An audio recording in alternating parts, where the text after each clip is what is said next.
In this video, I will show you how to backup and restore files in Google Drive. If this video helps, please consider liking and subscribing so others can see it too.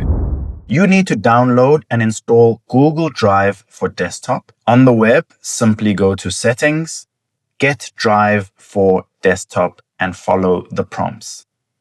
Once you have downloaded the app for your desktop, you can now choose the folders that you would like to back up automatically. On the app, tap Settings in the top right corner, select Preferences, then Add Folder. You can then select the folder that you would like to back up. I will select Business Ideas. You have two options, Sync with Google Drive or Backup to Google Photos. So we will do Sync with Google Drive and tap Done.